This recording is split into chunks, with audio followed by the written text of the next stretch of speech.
Story 1. Busy, full bar. 10 p.m. and picking up.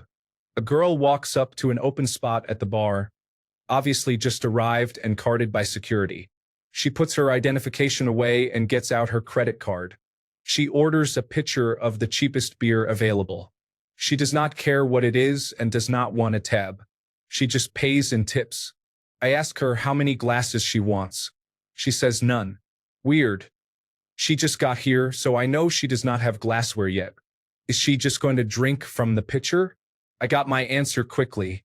She calmly put her purse back together and over her shoulder, picked up the pitcher, walked behind a male/female couple sitting about 10 feet down the bar, and poured the entire pitcher of cheap beer on the man's head.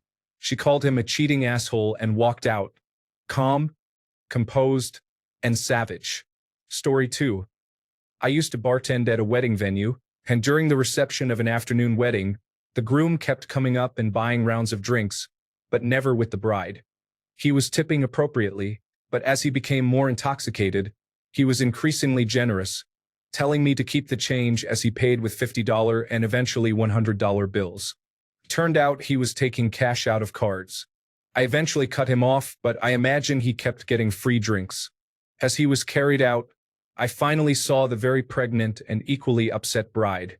I offered to return the close to $500 I had been tipped by him alone, but she graciously told me to keep it and said not to worry about it. She said, "He is going to pay for it for a long time." Story 3. One night during a graveyard shift at a dive bar, a well-dressed and sober man walked in, not the type I usually saw at 2 a.m. I fixed his drink and opened his tab, but instead of returning to my book, I just watched him, wondering about his story. 2 drinks later, he told me he had a fight with his fiancée one night, and she stormed out. She got into a car accident and died. It was the first anniversary of her death, and he was scared to be alone that night. So he came to me. I decided to join him, and we proceeded to get drunk on my boss's dime. I suspect it was a front for money laundering. When my shift ended, I put him into a cab and sent him home. 2 days later, I arrived at work to find an envelope with my name on it. He wrote me a beautiful thank you note and included $500 in cash. Story 4. Sunday closing shift. A huge family party was the last table in the restaurant. 2 servers and I were working. They brought the bill, and the person who organized the dinner told the family they were all going Dutch. This started an argument about money and turned into a brawl. We were a seafood restaurant and bar, and someone took a plastic fish off the wall and used it as a weapon. They finally paid the bill with about 8 cards. Luckily, there was an automatic tip on the bill. Story 5. I had a woman come in, acting flirty but talking about the wealthy married doctor she was dating. It was early afternoon, and she was the only person in the bar for about 30 minutes. She talked the whole time. She was cute. After 30 minutes, a couple came in. While I was taking their order and talking to them, she kept calling me over.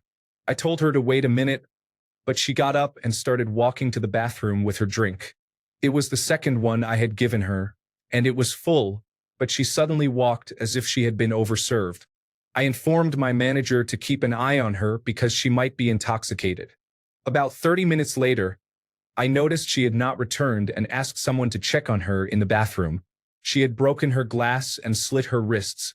We called emergency services, and they were able to save her. When they wheeled her out on the stretcher, I was giving a statement to the police. She was wheeled right past me, looked me in the eyes, and just shrugged. It affected me for about a month. Story 6. Regular walks into the pub. "You are barred," I say. "What for?" "You stole another customer's mixed grill last night when you were drunk." "Oh, I was wondering what those sausages were doing in my pocket." Story 7. A woman storms in to find her boyfriend sharing an intimate drink with the woman he is obviously cheating on her with. After loudly confronting him for a couple of minutes, she finishes with the memorable line, addressed to the woman, "Next time you are with him, remember it has been me." I honestly had to restrain myself from breaking into applause. Story 8. I was a tour guide at a distillery. After the tour, I would go back to bartending. One man on my tour came up to the bar and immediately said, I can tell you're on the autism spectrum because I also have autism, very casually. I have never been tested for autism, and my doctors have never even hinted at it. That was about a year ago, and I still think about it. I was not offended, and I understand autism. It was just surprising. Story 9. Thursday afternoon around 2:30. I was doing normal afternoon tasks when things suddenly escalated in the dining room. The bar was on one side of the room, and the dining room opened up straight ahead. A family had gone to pick up their 22-year-old son from jail. His girlfriend had given him a substance laced with fentanyl in the car. He started seizing at the table. He essentially died in the dining room. They withdrew life support a couple of days later. Story 10. I used to bartend in the financial district of San Francisco. We would occasionally get some high-roller clients, including celebrities. One night, a voice said, "You got gin and tonics back there?" I looked up and saw Jack Nicholson wearing sunglasses near midnight, and my jaw dropped. He leaned in and said, "Well, son, are you going to make me one, or do I need to go back there and make it myself?" I made the fastest gin and tonic of my life and said, "Here you go, sir." To which he replied simply with a double eyebrow raise. In the end, the other older man picked up the tab and tipped me $300 on a $40 tab. Story 11. Worked closing bar shift most nights. Refused to serve one of my regular customers one day because he looked pale and yellowish. I was genuinely concerned I would be serving his last drink. Long story short, he died a few days later. Story 12. I have been a bartender for many years. I have seen all the usual things. Sex in the bathroom, vomit on the dance floor, fighting. But the story that sticks with me, and the one I retell the most, is about a girl who got absolutely drunk and ended up in the bathroom, sitting on the floor with her pants around her ankles. I called a cab. This was back in the day, and when it finally arrived, I was trying to get her off the floor and pull her pants up, with help from a friend of hers. She said, "Just need another minute to get some water," and then proceeded to use her hand as a ladle for toilet water. I started laughing so hard while still trying to get her to stop. She came in the next Tuesday and looked me in the eye like nothing happened. I remember that well. Story 13. A man came in and had an accident. We had to drive him home. He came in the next day, but no one would serve him. He left. Story 14. I have bartended part-time for years. I had a server who had gotten off after the kitchen closed and had a few too many shift drinks. After the bar closed, she said she was going to go into the kitchen to make something to eat. No big deal, we do this all the time. After a few minutes, I heard screaming and dashed to the kitchen. She had knelt down to turn on one of the fryers and, in her drunken state, had instead turned the valve to drain the oil from the fryer. It proceeded to shoot out at her, covering her and the kitchen floor in used fryer oil. She tried to turn it off but slipped, so by the time I got to the kitchen, she was swimming in a pool of oil. Thankfully, it was cold, or it would have been really bad. We made her climb into the dish pit, as the drain has a grease trap, and sprayed her off the best we could. We then wrapped her like a mummy in bar rags and threw her into one of the security guard's cars for him to take her home. She still ruined the passenger seat of his car. It was challenging having to clean all of that up at around 3 a.m. after a super busy bar shift. Story 15. Irish working in an Irish bar in Europe. A super stereotypical drunken English stag party made the bar their base for a few days. Obnoxious, loudish, and boorish each time they came in. They deserved to be kicked out, but the manager forbade it as they were spending a lot. Each night they acted badly, then headed off to the red light district. After 3 days of this, with a smattering of anti-Irish comments, they were again leaving to bother some other poor soul. They were gathering their things. The stag came out of the toilet, leaned in, and told the group something. They were raucous, laughing, delighted with what he told them, and stormed off to the toilet together. They came out laughing uncontrollably and eventually left. A colleague and I had to go in to see what they had done. The man had defecated. The kind of defecation that happens after 3 days of heavy drinking. Each time he wiped, he stuck the toilet paper to the wall. He had practically wallpapered one side of the cubicle. Hours were spent trying to restore the place to normal. Horrendous. The next day, they returned to the bar expecting to be served. They were shocked that they were not let in, as if the 800 years of history were not bad enough. Story 16. The Pukening. I worked for a man who would get aggressive if you cut people off. A group of ladies came in, more than tipsy from bottomless brunch, and ordered a round of tequila rose shots and Long Island iced teas. One lady downed 2 shots, and her Long Island then went suspiciously quiet. A minute later, she threw up on herself and her friends and kept throwing up. I ran for a bin bag and ended up standing there holding this lady's hair while she was sick into the bin bag, and her friends were trying to call someone. Meanwhile, the owner was standing there yelling at me. I had to work the rest of the shift, smelling vaguely of sick. I did not quit, but I did report him to both the tax authorities and the licensing authority. Shortly after that, we got a new owner. Story 17. I have many stories, but 3 really stand out. 1. On Halloween, while working at a very popular pizza restaurant that became more of a college kid drink spot after dinner service in a medium-sized college town in West Texas. It was towards the end of dinner service and just before the bar transitioned into a pregame spot. A large group of very kind Mexican mothers and children, who had just finished trick-or-treating, were having pizza. A group of sorority girls walked in and wanted a table. There were no tables available, and one very vocal sorority girl started making racist comments. I firmly told her to stop harassing these women while they were enjoying their dinner. Her response was to walk to the bathroom, pull out her tampon, and press it into the adobe walls. An off-the-clock server washing her hands witnessed the whole thing. At the same Texas bar on a slow night, a group of 3 people, a gay couple and a woman, came in. Only the couple ordered drinks. After serving them, I turned around to do some cleaning.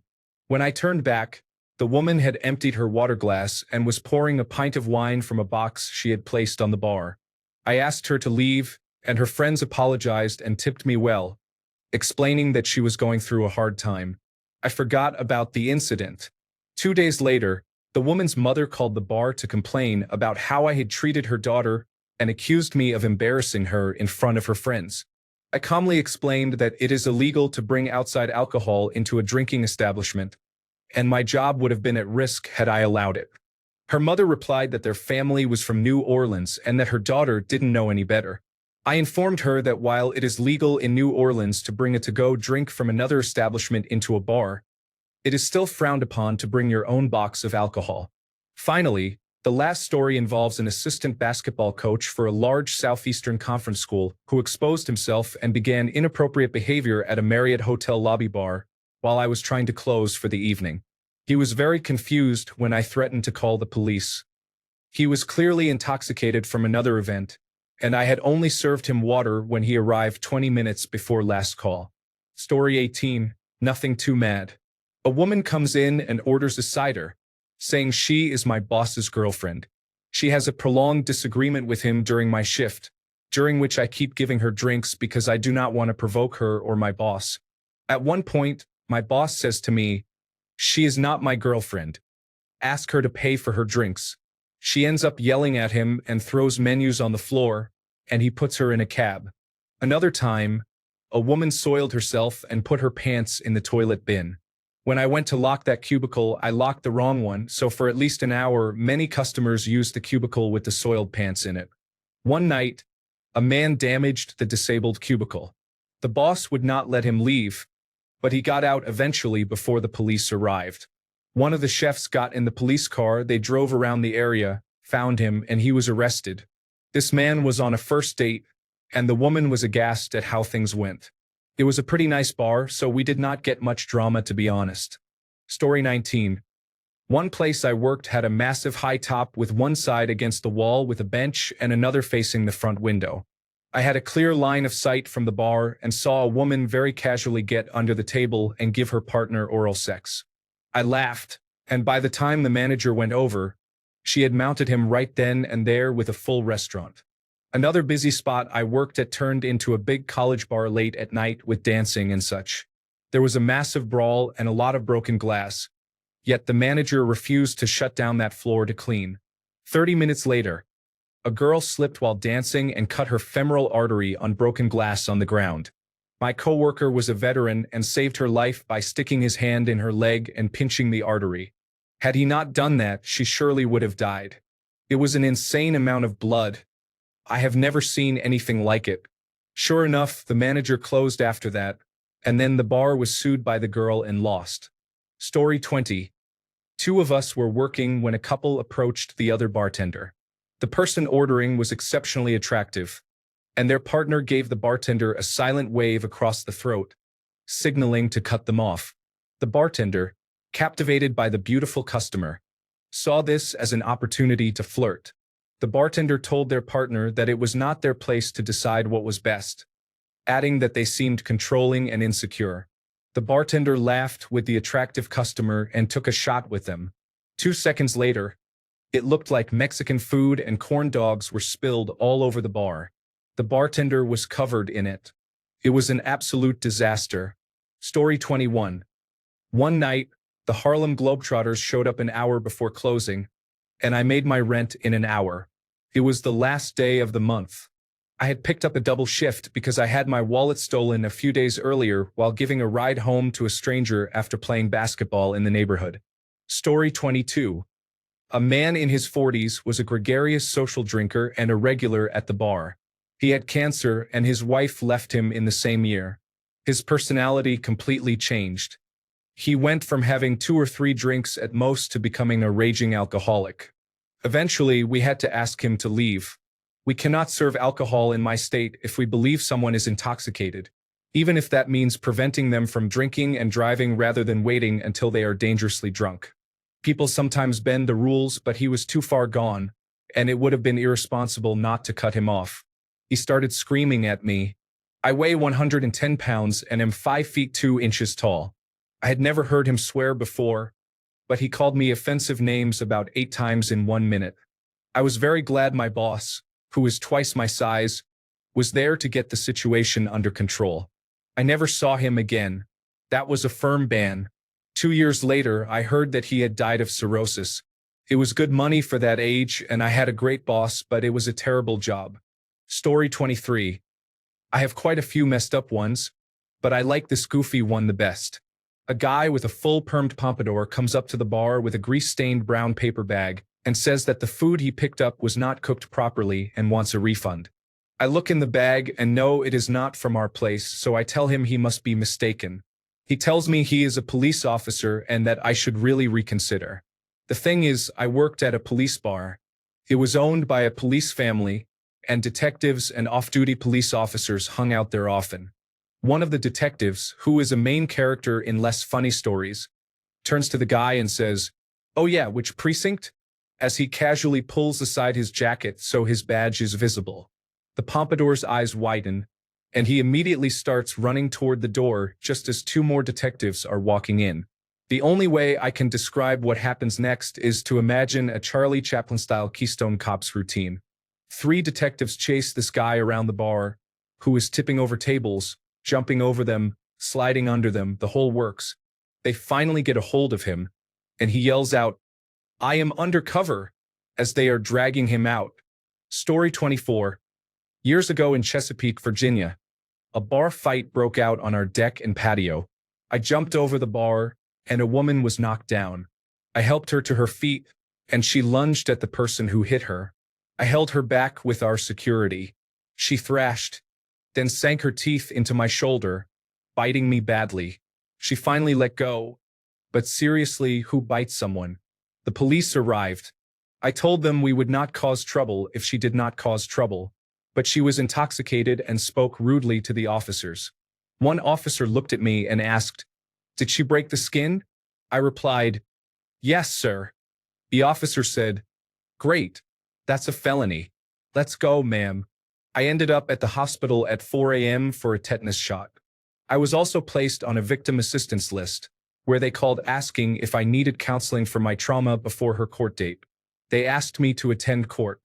The judge ordered her to go to her car, write me a check for medical expenses, and sentenced her to a week in jail. Story 25. A woman was murdered in 2018.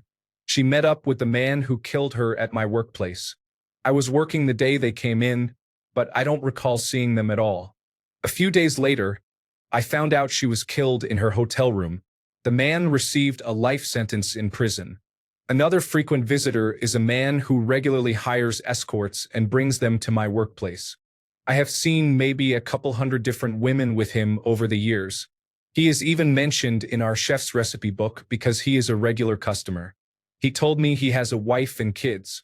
He is old, overweight, and wrinkled. He said he just likes to have fun like when he was young. Over the years, he has tried to chat up female workers in an innocent but provocative way, but he never did anything concerning. He is somewhat unpleasant. Not alarming, but we once had to turn away Benedict Cumberbatch because we were very busy. I still remember how sad he looked. Our restaurant is popular for great but casual food and dining. Story 26. A man was on a Tinder date at my bar. The woman was actually a high school classmate of his. They had not spoken in years, but they knew each other. After 2 hours of drinks and food, he went to the bathroom, leaving his phone, wallet, and keys in his jacket pocket draped over the chair. She immediately found them and ran out the door. She then stole his BMW and went on a shopping spree. The man at the bar lamented for an hour, saying, "It must have been an emergency. She is going to come back," before I forced him to call the police and file a report because, at that point, he could not pay his $200 tab either. I often think about him 5 years later. Story 27. Not really messed up, but I think about it a lot. It was the afternoon shift, so only one bartender and one cook were working. I was behind the bar when a man came in. He said he didn't have any money and asked if I could buy him a coffee. I was young, 18 at the time. I refused and he left. A few weeks later, I dropped a CD while driving and reached down to pick it up. I came upon a curve and ended up in a ditch. The front end of my car was in the ditch, and the trunk was in the road. A car stopped, and the man who came in for coffee got out. He said, "We better get this car out of the ditch before a police officer sees you." He proceeded to get the car out of the ditch and facing the right way. I don't know, but to me, that was God teaching me a big lesson that day. It doesn't take much to be kind to those in need. Story 28. I used to bartend at a small place in Albuquerque, and on Thursdays we had women's nights. After 5 p.m., the bouncer would only let in women. The rowdy behavior was very different from just a group of drunk men, and I disliked Thursday nights because of it. Without fail, there was always a physical altercation, either between patrons or involving a staff member trying to remove someone for being too intoxicated.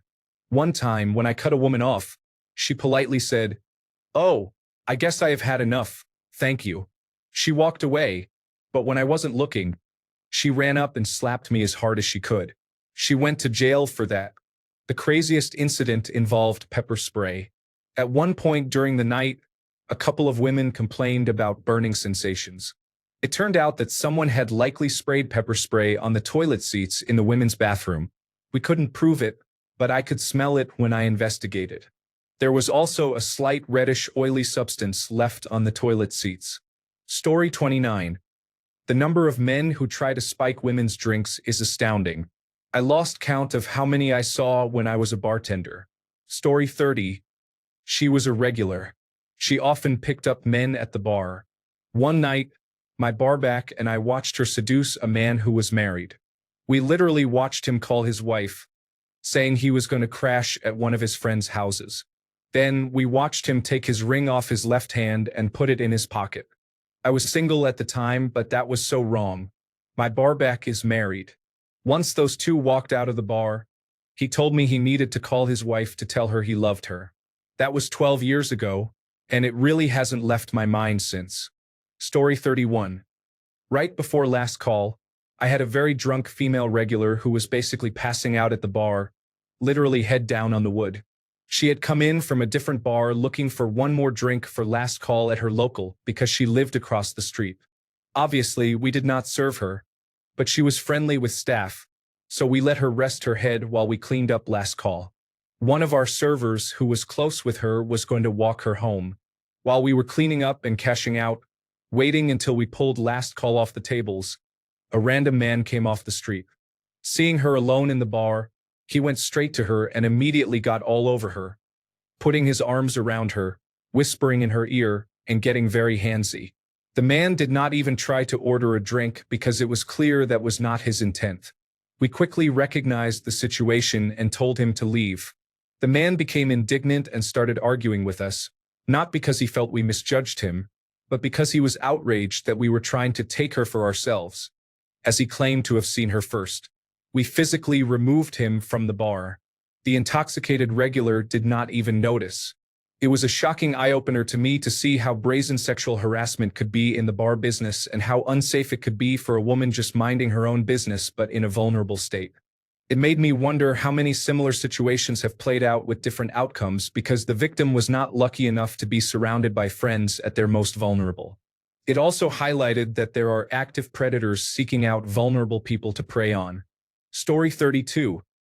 I used to work in a country pub in the United Kingdom before they all became gastropubs. We had a bar, lounge, and restaurant areas. The bar area was a proper old-school bar, full of locals, mainly older men who were 99% regulars. They would come in when we opened the doors at 11 a.m., filtering in and out all day. We had one man who used to come in a few times a week. He normally drank beer but was definitely an alcoholic, as were most of them. One day, we were running a promotion on Jameson whiskey. Buy 4, get 1 free, stamping a loyalty card. So he moved from beer to Jameson whiskey, happily plowing through neat shots after neat shots. I would say that day he went through at least a bottle and a half, if not more. He went home that night, fell over, cracked his head on the sink, and died. We should have stopped serving him long before he reached that point. But in those days, the landlord did not really care about that as long as the regulars were happy. In fact, the evening regulars were known for coming in, having 5 or 6 pints, and driving home. I still think about it occasionally.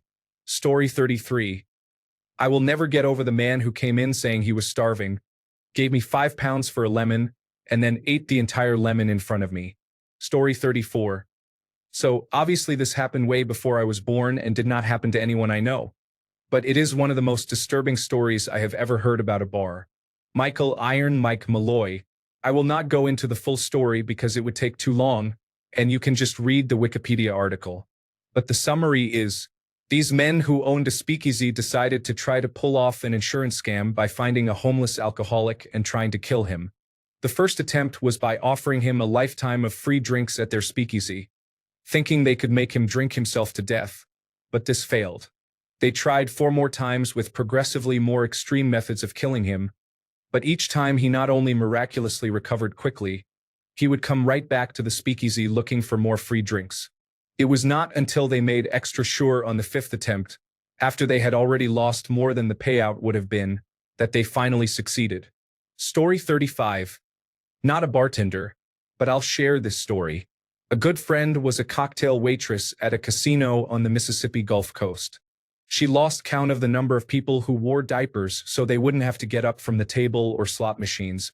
She said that toward the end, she was immune to the urine smell, but seeing a grown man sitting in his own waste because his diaper overflowed broke her, and she quit on the spot. Story 36. I once got in a fight with a guy at the bar while I was working. He was a regular and very unpleasant. I was having a bad day, and he really set me off somehow. Then a guy who was with him, one of the male leads from the movie Across the Universe, grabbed me by the collar with both hands and screamed at me about how I did not belong there. It was like a pep talk, telling me that I should be following my dreams. I do not know why, but it really resonated.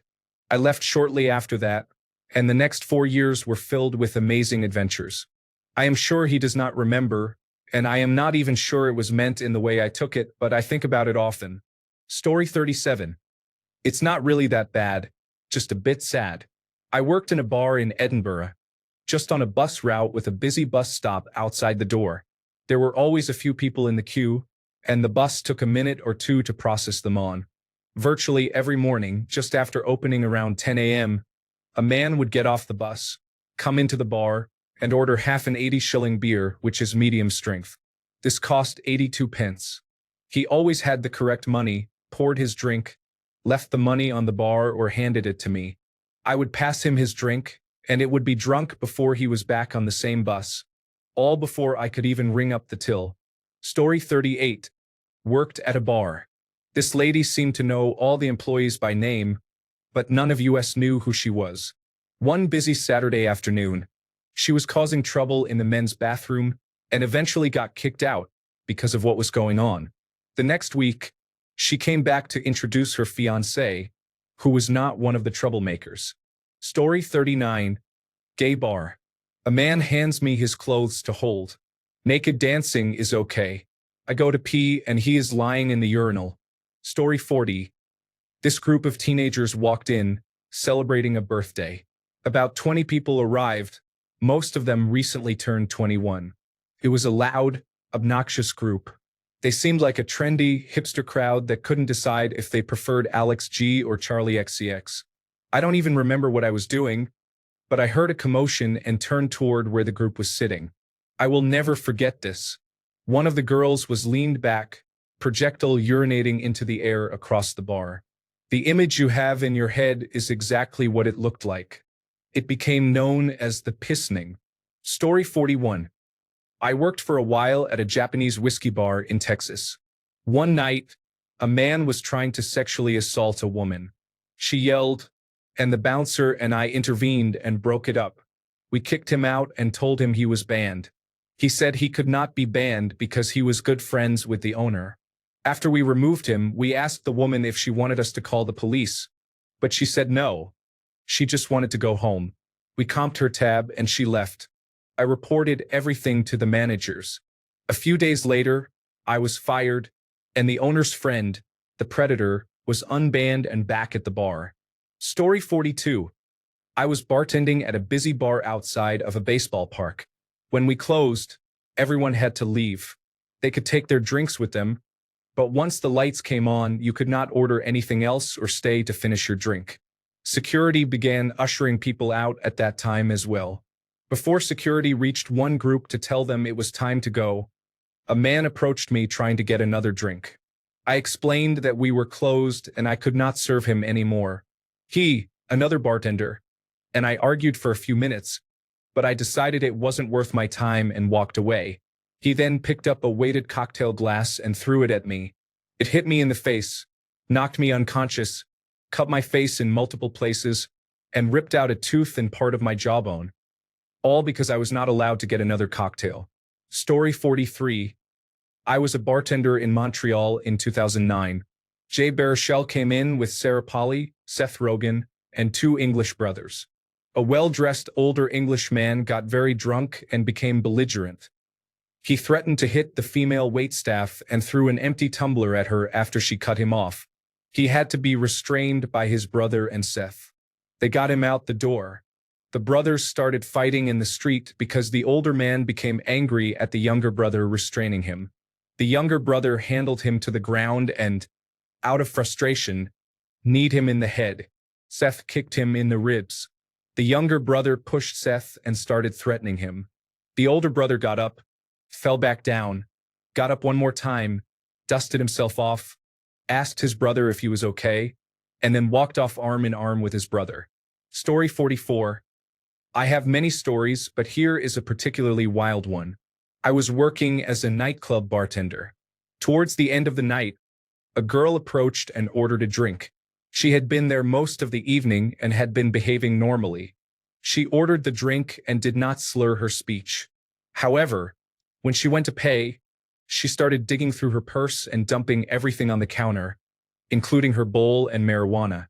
No sober person would do this, so I took her drink away and gave her water instead. I did not see her again that night, so I assumed that was the end of it. Later, while we were cleaning the bar, one of the barbacks came out and asked for help because there was a girl locked in a stall who was unconscious.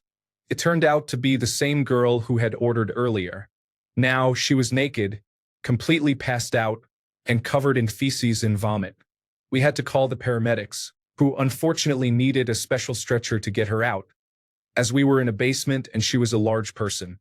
She was fine in the end, but it was a terrible situation. It seems she had friends who abandoned her there. Story 45. I heard about this story because I was gone that night helping deliver a litter of 16 piglets. All survived. Picture it, Wisconsin, New Year's Eve about 10 years ago. One of our regulars, Rick, is sitting at the bar drinking beer and mostly keeping to himself. Two guys playing pool get rowdy and try to involve Rick. He wants nothing to do with it, just drink his beer. They rough him and each other up, and in the process, Rick gets hit with a wooden bar stool. Trying to defend himself, Rick pulls out a jackknife and takes a wild defensive swing, cutting one of the guys on the belly. The guy immediately starts screaming like a stuck pig. "He stabbed me." The police are called. Rick surrenders peacefully, and the guy gets taken to the local emergency room. They expect a lot of blood because they heard bar fight and stabbing victim on the pager. The guy gets in there. It is a nick like a paper cut, about as wide as a finger with a single drop of blood. That's it. Emergency room doctors, who are friends with the bartenders and the owner, say later they barely kept from laughing him out of the building. The tape is reviewed, shows it was self-defense on Rick's part, and he is released. Story 46. Not my story, but a city I worked in. A man sits at the bar and openly brags to the bartender that he just shot and killed 2 people. Story 47. Obligatory, not a bartender story, but my dad was a police officer for 15.5 years. One night in 1985 or 1986, he and his partner were called to a bar to assist 2 other officers.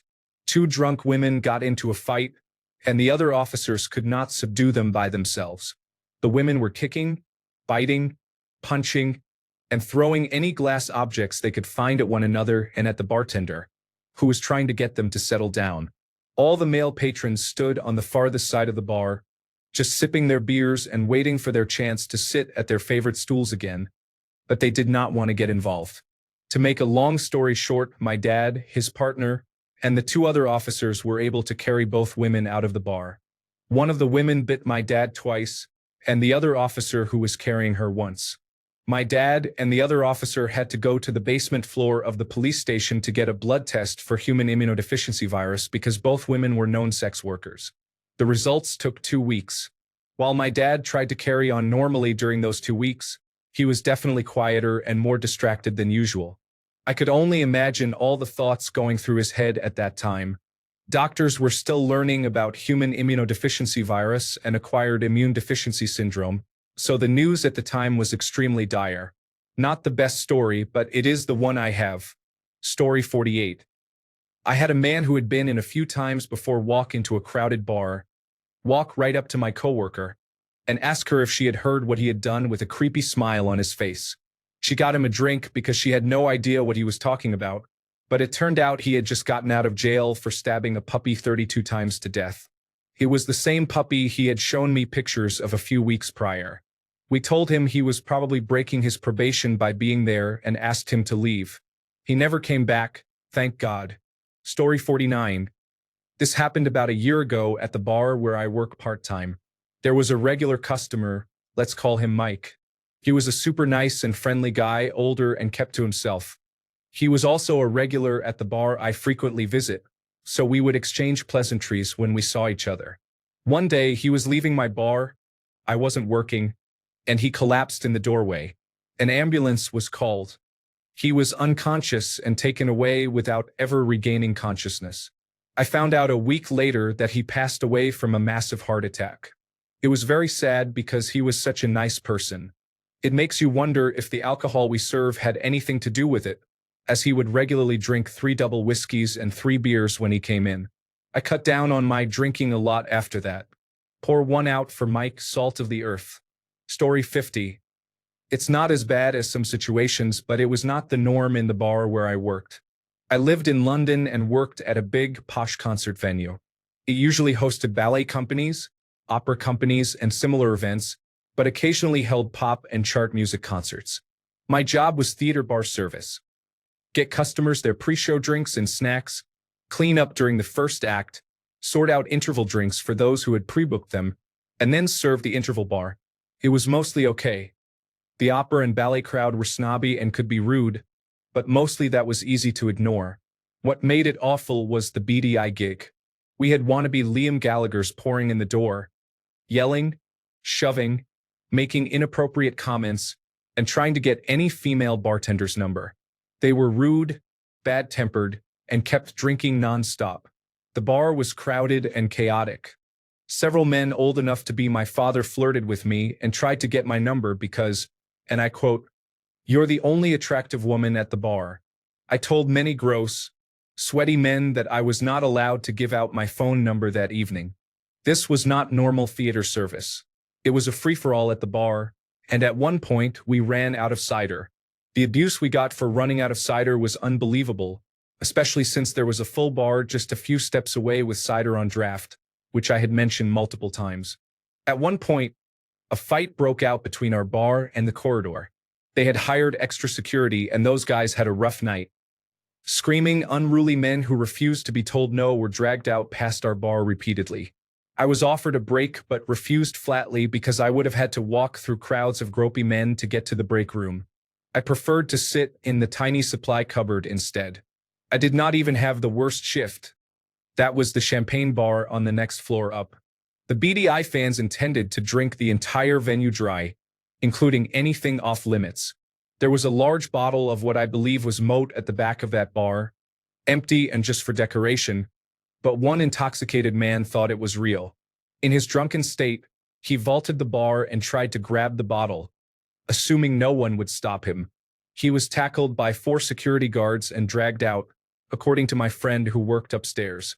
Eventually, the decision was made to cut everyone off and start closing the bars, since these individuals would not stop drinking despite security warnings. Apparently, they had brought their own beer as well, so security was busy confiscating that. It was a mess. I remember that evening my till balancing perfectly because I am from the north of England, but 0 tips were given. I waited a long time before leaving the bar, as there were still rowdy, drunk, creepy men hanging around long after the gig was over, trying to pick up bar staff. Many of us were students, so it was all these gross men in their 40s and older trying to hit on 18 and 19-year-olds. I was even asked if I wanted to work on the artist's bar that night, but I flatly refused. There was no way I was going to do that. I worked on the artist's bar semi-regularly because I was polite and trustworthy, but there was no way I was going to subject myself to any more creepy behavior. It might seem like a regular night for some, but for a 19-year-old ballet student trying to make some extra money, it was shocking how entitled some men could be. I kept my eyes peeled the whole way home that night. Story 51. I was a bartender in a restaurant and event space that had a theater for bands and other performances. We had some male strippers performing that night called Forbidden Nights. Lovely guys. I was sexually assaulted by 6 separate women. One of my female colleagues was bitten and punched because she asked a woman not to flash the bar staff and told her to leave. 2 women urinated themselves while waiting in line to take photos with the performers. 2 got into fights. 1 woman soiled herself while being carried out of the building by security. Story 52. Busy Friday night. Hour-long wait at the front for a table, and every seat was taken at the bar. 2 seats were occupied by a local National Football League player who had just retired, and his friend. Once someone noticed him, it was on. Person after person approached asking for an autograph. We tried to get people to leave him alone, but it was no use. Eventually, he just got up and left. The other bartender went chasing after him in the parking lot. "Mr. National Football League player. Mr. National Football League player. You didn't pay your tab."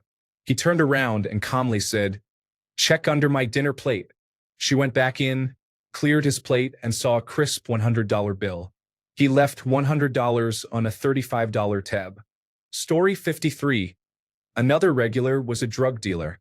He was too drunk to drive, so I usually held on to his keys until his girlfriend showed up. Another man, who also drove a Chevrolet, got into a fight in the parking lot, tried to flee, and hit another car. After we stopped him, I took his keys. The police were called. I gave a statement and handed the officer the man's keys, informing him it was the Chevrolet Malibu with the scrapes. I went back into the bar. My shift was now over. The drug dealer said, "Hey, let me have my keys. I gotta go grab something," followed by, "Dog, these aren't my keys." I sprinted to the officer outside, who was pressing the key fob next to the Malibu, preparing to search it since the man in custody was carrying pills. While he pressed the key fob, a truck parked 2 spots down flashed its lights and honked its horn every third press. The officer was turning toward the truck, confused. I said, "Hey, wrong keys, sorry," as I snatched the truck keys and gave him the car keys. He didn't think anything of it. I went back inside. The drug dealer looked pale, but I handed him his keys and we left. The truck stayed there but was locked. If the officer had opened the drug dealer's truck, he would have smelled marijuana and likely searched it, finding cocaine as well. I have not associated with that crowd in over 10 years. Life was wild then. Story 54, just a recent one, not a crazy one. A few months ago, a couple in their early 20s came into the bar and told the bartender they were going bar to bar, drinking whatever the bartender's favorite drink was. Cue 3 shots of Jameson. Thankfully, they made it to the street before the young woman experienced the shot a second time. Story 55. I asked this recently at a bar, and the bartender said that a middle-aged woman came in with a friend.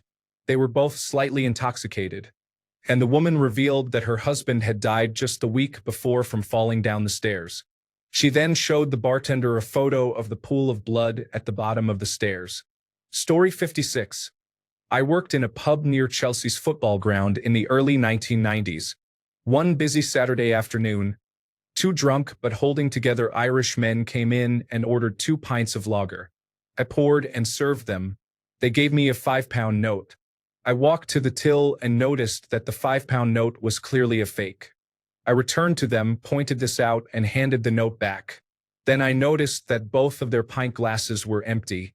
They smiled at me, raised their arms in victory, and wobbled out the door to much laughter from the other customers. Although annoyed, I had to laugh too. I often wondered how many times they managed to pull that stunt off that day. Story 57. I have so many. My favorite is actually not messed up. I worked at a bar with really good live bookings. I just worked there for the view during the live act. More space, staff toilet, earning money, not spending, you get it. This bar is in Germany. The booking was the rapper Master Ace. Monday, only about 250 tickets sold. The band had just played in Amsterdam the night before and looked tired, with a just get this job done attitude. After 2 songs, the next beat started, and the rapper asked the crowd, "Do you guys know where Master Ace is from?" The crowd screamed in one voice, "From Brooklyn." His jaw dropped, and he looked at my boss with a stunned expression. After that, the band changed their attitude to, "We will make you never forget this night." Thanks a bunch for sticking around till the end of the video. Remember to subscribe, and until next time, stay awesome and goodbye.